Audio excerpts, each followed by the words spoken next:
Сәлем достар, барлықтарыңызға қайырлы күн. Бүгін сіздерге ерекше дәмді болып шығатын пиццаның қамырымен таныстыратын боламын. Бұл кәдімгі мейрамханадағы пиццаның қамырынан ешқандай айырмашылығы жоқ. Дәл сондай жұп-жұқа, жіп-жіңішке болып шығатын үлпілдеген қамыр.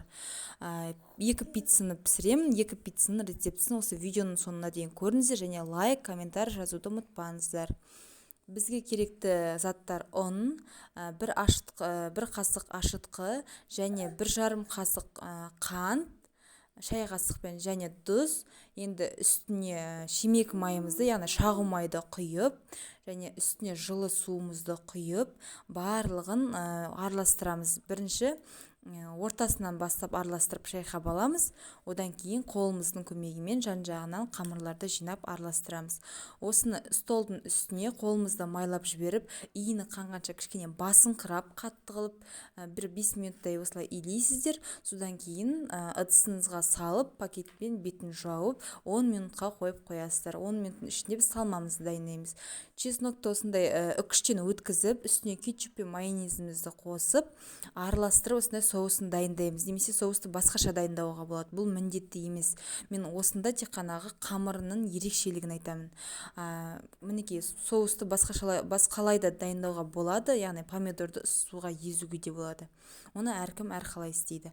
Енді бұрышымызды дайындаймыз және колбаса, помидор, сырымызды турап дайындап қоямыз қамырымыз көтерілгенше. Бірақ салмасын өзіңіздің қалауыңыз бойынша піскен етті немесе піскен картопты пайдалануға болады. Барлығын осылай турап аламыз, әзірлеп, оған дейін біздің қамырымыз көтеріліп тұрады.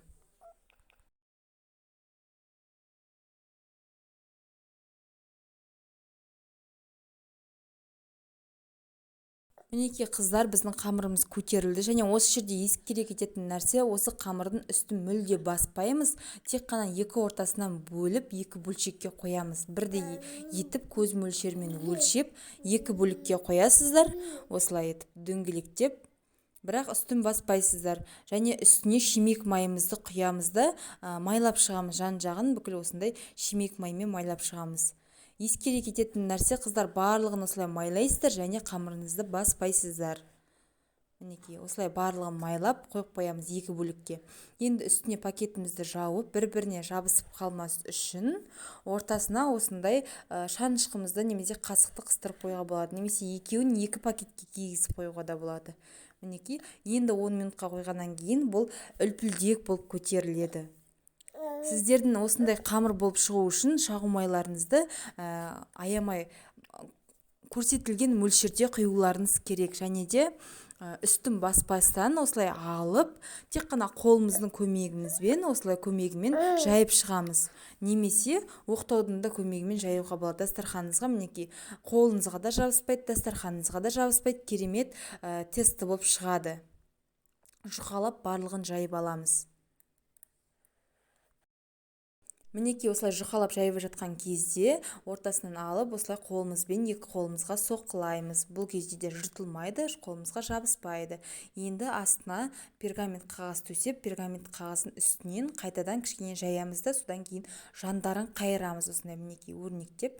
Бұл оп-оңай, ешқандай қиындығы жоқ, әрі дәмді, әрі андай әдемі болып шығады сіздің тестіңіз. Мінекей, осылай етіп өріп шығасыздар, ешқандай қиындығы жоқ.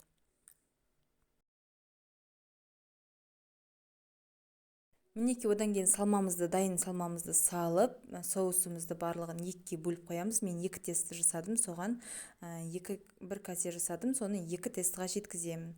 Одан кейін үстіне бұрышымызды, колбасамызды және помидорымызды және үкіштен өткізілген сырдың барлығын әсемдеп, әдемілеп қойып шығамыз. Мінекей, біз қызанағымызды салып, одан кейін үкіштен өткізілген сырымызды салып, қызып тұрған пеште, міндетті түрде пешіміз қызып тұру керек, достар. Қызып тұрған пеште, 200 градусымен де қызып тұрған пеште мен 5 минутта 7 минут көлемінде пісіріп алдым. кем дегенде 7 минутта піседі. 10 минутқа қарай кетпейді достар. Өйткені ол жұп-жұқа болып шықты тестісі дейтін. Және екіншісін дайындаймын. Екіншісіне соусымызды, сырымызды және колбасамен қызанағымызды төсеп, оны да 7 минут көлемінде пісіріп алдым. Екеуінің айырмашылығын айтатын боламын. Сырды біріншісінде үстіне, екіншісінде астына төседім. Мінекей бізде уже біріншісі дайын болып қалды. Иісі деген өте керемет, өйткені онда чеснок қосылған. Және екіншісінде осындай етіп пісіріп аламын достар. Жасап көріңіздер. Мінекей өте дәмді, өте керемет болып шықты. Екеуінде ешқандай айырмашылығы жоқ болып шықты. Себебі ысылай жегенде екеуі де дәмді болып шықты. Сіздер де жасап көріңіздер. Каналға тіркелуді, лайк басуды ұмытпаңыздар. Мінекей достар, бізде барлығы дайын. Астына салған сырымыз осылай созылмалы болып шығады. Ысылай жегенде өте керемет. Жасап көріңіздер. Каналға тіркелуді, лайк басуды ұмытпаңыздар достар.